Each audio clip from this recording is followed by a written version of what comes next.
At the start of 2023, RMB partnered with Zindi, a competition platform housing Africa's largest contingent of data scientists. The objective was to leverage Africa's brightest minds to nowcast CPI in a challenge.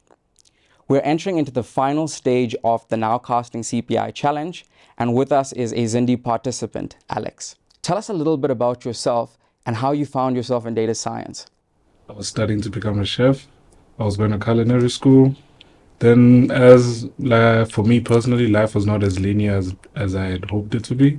So as I was studying, I kind of had to stop my studies for other reasons, for personal reasons. From there, COVID happened. Then I found myself in a bit of a sticky situation. So I was at a crossroads. I had two options: one, to better myself, and two, to sit at home and watch cat videos. So I chose the logical option, to sit at home and watch cat videos. And that was a good idea at first, but there's only so many cat videos one man can ingest. And from there, I was like, oh, I need to do something much more meaningful.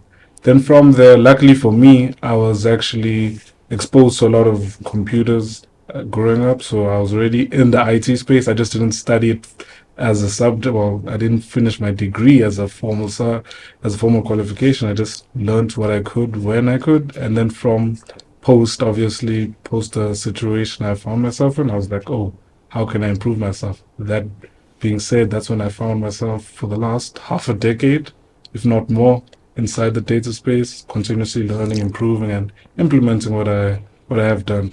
I've been contracted for a few companies, freelanced a while, so I've been meeting a few interesting individuals, mainly as a consultant at times, but I have been, like I said, for the past more than half a decade now. And drawing on your journey, in your opinion, what makes a good data scientist? Personally, from what I've noticed, there's no set formula.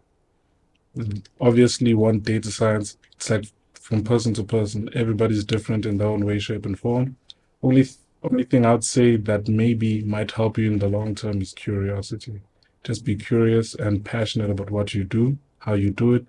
Then the rest obviously will help you grow, improve, and actually build meaningful systems for a variety of people. And that's where I also found myself, because it was just the simple things.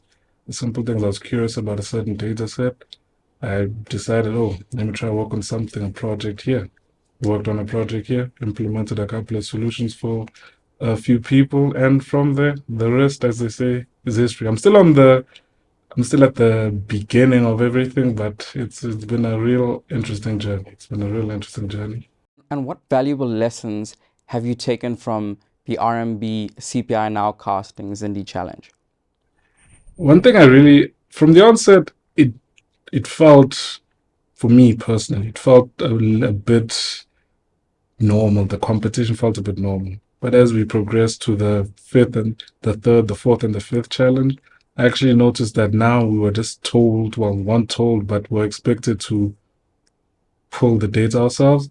And that's something I really enjoyed, because one thing we tend to forget is that on certain platforms, on Zindi itself as well, we're sometimes just spoon-fed the data.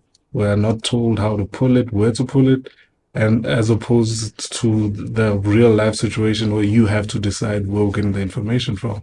And that, for me, that whole data engineering pipeline that personally you have to create, you can if you want to, you can if you don't want to. But for me personally, I really enjoyed that, because it's one thing I've noticed, whether it's pre-processing, feature engineering, or data engineering, it's a dark art. You have to go through it. You have to learn how to do it. Then from there, you actually get better. The whole pipeline, you can actually start a project from start to finish. Thanks, Alex. Good luck for the rest of this competition. See you on the leaderboard.